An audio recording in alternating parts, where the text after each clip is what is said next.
फिर से स्वागत करता हूँ आप सभी का आज की इस बेहतरीन वीडियो में, जहां पर आज मैं रिलायंस इंडस्ट्रीज के साथ साथ इंडसइंड बैंक का भी एनालिसिस करने वाला हूँ। देखो, इंडसइंड बैंक का क्यों और रिलायंस का क्यों? क्योंकि निफ्टी 50 से एक स्टॉक हो गया हमारे पास, रिलायंस। ओके, एक हमारे पास बैंकिंग सेक्टर से भी होना चाहिए था, सो दैट्स वाई यहाँ पर मैंने इंडसइंड बैंक को चूज किया compare to HDFC bank. Okay, anyway, आपकी इसमें क्या राय है? एचडीएफसी बैंक को चूज करना चाहिए था या फिर आईसीआईसी बैंक, एसबीआई? एक बार ये मुझे कमेंट में जरूर बताना।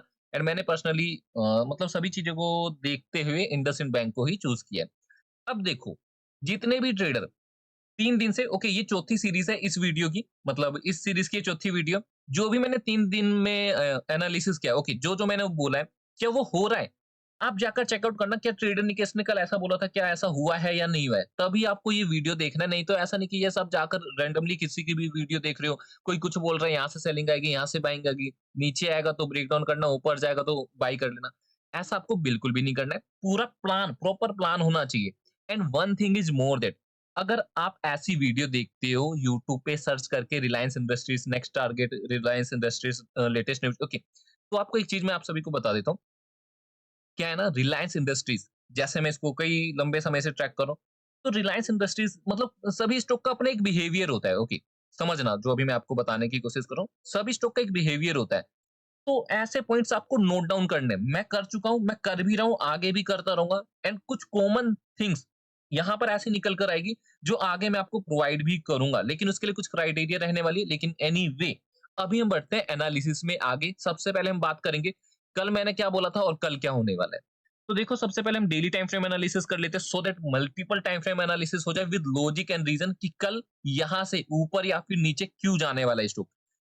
तो मैंने आपको कल क्या बोला था? ओके, सी एक बार एनालिसिस विजिबल करते हैं। आपको मैंने कल क्या बोला था? यहाँ पर एक रेजिस्टेंस है, यहाँ पर एक रेजिस्टेंस है। तो मार्केट ऊपर से सेलर्स एक्टिवेट रहेंगे, नीचे से बायर्स एक्टिवेट रहेंगे, तो यहाँ पर एक नेगेटिव कैंडल फॉर्म हो सकता है। नेगेटिव तो नहीं, यस, एक डोजी कैंडल, जैसा कि मैंने आपको बोला था, फॉर्म हो चुका है। अब आगे क्या? 15 मिनट के टाइम फ्रेम पर आओ। रेजिस्टेंस है मतलब सेलर्स एक्टिवेट है, लेकिन 15 मिनट के टाइम फ्रेम पर आओ। तो 15 मिनट के टाइम फ्रेम पर क्या देखने को मिल रहा है? ओके, रेगुलर व्यूअर्स व्यूअर्स को पता होगा, यहाँ पर एक ज़ोन था जिसे मैंने रिमूव कर दिया। अब अपने को यहाँ पर 4 ज़ोन्स अगेन देखने को मिल रहे हैं। एक तो ये नीचे, काफ़ी नीचे ज़ोन है। कल के ट्रेडिंग सेशन, कल फ्राइडे को हमें 3 ज़ोन्स को ज़्यादा इंपॉर्टेंस देना है। पहला, ये डेली टाइम फ्रेम का रेजिस्टेंस। सेकंड, जो ये मैंने मार्क किया हुआ है, इसके पीछे का भी रीज़न आपको बताऊँगा। और ये वाला रेजिस्टेंस, जो कि अब क्या एक्ट करेगा? सपोर्ट की तरह एक्ट करेगा। बिल्कुल सही जा रहा हूँ ना? यस, सपोर्ट की तरह एक्ट करेगा। तो अब हम कर क्या सकते? कल क्या होने वाला है? हम आइडेंटिफाई कैसे करें? तो आपको समझना क्या है? आप मुझे बताओ, जो ये रेजिस्टेंस है, ओके, जो ये रेजिस्टेंस है, इसका ब्रेकआउट आ गया? एग्ज़ैक्टली, इसका ब्रेकआउट आ गया? क्या अभी तक स्टॉक नीचे आया है सपोर्ट लेने? नहीं आया ना, लेकिन ऊपर देखो, यहाँ पर डेली टाइम फ्रेम पर। अब इस सपोर्ट का ब्रेकडाउन आया, इस सपोर्ट का ब्रेकडाउन आया। क्या इस वाले लेवल को ये रीटेस्ट करने नहीं गया? गया ना? तो यहाँ पर ये कल नीचे आ सकता है। कन्फर्मेशंस क्या है? यस, अगर ये रीटेस्ट करने गया है तो नीचे आएगा। अगर इसने इसका ब्रेकडाउन दिया है तो यस, इसका रीटेस्ट होगा। तो सेम 15 मिनट के टाइम फ्रेम पर भी तो ये एप्लीकेबल है ना? ओके, अगर इसका ब्रेकआउट आया है, ओके, अगर इसका ब्रेकआउट आया है तो रीटेस्ट करने आएगा। लेकिन सिर्फ इस बेस पर कल मैं यहाँ पर अपनी सेल साइड पोजीशन बना लूँ, तो ऐसा बिल्कुल भी नहीं है। मैं आपको और कुछ कन्फर्मेशंस देना पसंद करूँगा। इवन कल अपना जो प्लान था वो भी मैं आपको थोड़ा-सा यहाँ पर बता देता हूँ। तो मैंने आपको कल के एनालिसिस में क्या बोला था? यहाँ से अपने को सेलिंग देखने को मिलेगी, तो अपने को सेलिंग भी देखने को मिली। एंड आज पूरे दिन में हमें 2 एंट्री मिली। एक पहली एंट्री इस ज़ोन में, ओके, सेकंड एंट्री इस वाले ज़ोन में, जहाँ पर अपने को बाय करना था, इस वाले ज़ोन में अपने को सेल करना था। हालाँकि कल की वीडियो में सेल करने के लिए बोला था, नॉट फॉर बाइंग। एनीवे, यहाँ पर अपॉर्च्युनिटी मिली तो कोई दिक्कत वाली बात नहीं। अब क्या हो सकता है? समझते हैं। ऊपर रेजिस्टेंस है, सेलर्स आ गए। यहाँ पर क्या है? सपोर्ट है। सपोर्ट पर कौन है? बायर्स है, आप सभी देख पाओगे। नीचे से शार्प रिजेक्शन देखने को मिला। यहाँ पर कौन है? बायर्स है। तो अगर यहाँ पर बायर्स है, मार्केट को कहाँ जाना है? मार्केट को नीचे जाना है। उन सभी के एसएल नीचे लगे हुए हैं। रेजिस्टेंस है, रेजिस्टेंस से मार्केट को कहाँ जाना है? डेली टाइम फ्रेम की नीचे जाना है। समझ पा रहे हो ना? लिंक कर पा रहे हो जो मैं आपको समझाने की कोशिश कर रहा हूँ? ओके। एंड एक और कंफर्मेशन, जैसा कि मैंने आपको बताया, इस रेजिस्टेंस का ब्रेकआउट आया तो मार्केट को कहाँ आना है? मार्केट को नीचे आना है। अभी कल की ट्रेडिंग सेशन में पूरा व्यू नेगेटिव रहने वाला है इन रिलायंस इंडस्ट्रीज, लेकिन सेल साइड हम अपनी पोजीशन कैसे बनाएंगे? अगर नीचे डायरेक्ट जाना है देन आपको अवॉइड कर देना। क्यों अवॉइड कर देना? क्योंकि आप एक डिसिप्लिन ट्रेडर हो। आप रिटेलर नहीं हो। रिटेलर की तरह हमें सेल साइड बिल्कुल भी पोजीशन नहीं बनानी कि इसके ऊपर बाई करेंगे और इसके नीचे सेल कर लेंगे। ओके, देखो, फँस गए। जिसने बाई किया, जिसने सेल किया, वो फँस चुका है। तो करना क्या है फिर ये बता दूँ, समझो। अगर कल के ट्रेडिंग सेशन में मार्केट रिलायंस इंडस्ट्री, जो मैं आपको क्राइटेरिया बता रहा हूँ, जो मैं आपको केस बताने की कोशिश कर रहा हूँ, ओके, जो मैं आपको सिनेरियो बता रहा हूँ। मान के चलो अगर मार्केट या फिर स्टॉक आपका गैप ओपन हो जाता है, देन इस वाले लेवल का ब्रेकडाउन आता है, तो आप सेल करके चल सकते हो। ये हो गया हमारे पास पहला क्राइटेरिया, फर्स्ट क्राइटेरिया। अगर स्टॉक गैप ओपन हो जाता है या फिर इसका मतलब यहाँ कहीं से, ओके, यहाँ कहीं से अगर मार्केट नीचे आकर इस वाले लेवल पर एक रीटेस्ट दिखाता है, देन क्रॉस करता है, तो हम अपनी सेल साइड पोजीशन बना के चलेंगे। अदरवाइज़ हम इसको अवॉइड करेंगे अगर ये डायरेक्ट जाता है तो। ये हो गया पहला क्राइटेरिया, ओके। इवन मैं आपको एनालिसिस के एंड में आपको मतलब कंक्लूजन भी दूँगा।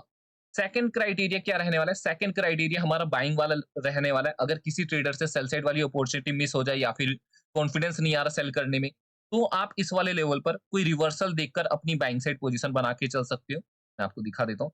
टाइम फ्रेम देखो पहले, टाइम फ्रेम कौन-सा है? 5 मिनट का टाइम फ्रेम मैं आपको दिखा रहा हूँ, ओके। रेजिस्टेंस, ओके, यहाँ पर भी देखो, रेजिस्टेंस, ओके, बिकम सपोर्ट। तो यहाँ पर आपको कल के ट्रेडिंग सेशन में एक रिवर्सल आइडेंटिफाई करना है। अगर नहीं कर पा रहे हो, तो नीचे आपको टेलीग्राम का लिंक देखने को मिल जाएगा, जहाँ पर जल्दी आपको रिलायंस या फिर इंडसइंड बैंक के बारे में जल्दी अपडेट देने की कोशिश करूँगा, ओके। तो 2 क्राइटेरिया, कंक्लूजन की ओर बढ़ते हैं। अपने को क्या करना है, अगर यहाँ कहीं से मार्केट आता है, रीटेस्ट लेता है, देन हम अपनी सेल साइड पोजीशन बना के चल सकते हैं। मतलब यहाँ कहीं से आएगा, ब्रेक करेगा तो हम अपनी सेल साइड पोजीशन बनाएँगे, या फिर इस वाले लेवल पर मार्केट अपने को देखने को मिलता है, देन हम अपनी बाइंग साइड पोजीशन बना के चल सकते हैं। ये हो गया रिलायंस का केस। अब कुछ भी डाउट है, आप मुझे नीचे कमेंट करिए, विदिन 1 टू 2 आवर मेरी तरफ से आपको रिप्लाई देखने को मिल जाएगा। ये हो गया रिलायंस का केस। अब हम समझ लेते हैं इंडसइंड बैंक का क्या केस रहने वाला है। बैंकिंग सेक्टर से हमारा नेक्स्ट स्टॉक इंडसइंड बैंक, जिसे अब हम डेली कवर करने की कोशिश करेंगे, ओके। टाइम फ्रेम देखो 15 मिनट का, लेकिन इससे पहले मल्टीपल टाइम फ्रेम एनालिसिस कर लेते हैं। डेली टाइम फ्रेम पर देखते हैं कि स्टॉक कर क्या रहा है। सी, आपको यहाँ पर क्या देखने को मिल रहा है, एक सपोर्ट है, ओके, ध्यान से देखो, एक सपोर्ट है, बाइंग आ रही है, अगेन यहाँ से बाइंग देखने को मिली, फिर से बाइंग देखने को मिली, एंड फिर से क्या स्टॉक ट्राई नहीं कर रहा बाइंग की, ओके, यस, ट्राई किया, ओके, ट्राई किया, इवन एक अच्छी खासी ग्रीन कैंडल भी फॉर्म करी है। लेकिन आपको समझना क्या है, क्योंकि हम तो इंट्राडे ट्रेडर है, ओके, स्विंग तो यहाँ पर हम प्लान नहीं कर रहे, फिर भी मल्टीपल टाइम फ्रेम एनालिसिस करना जरूरी है।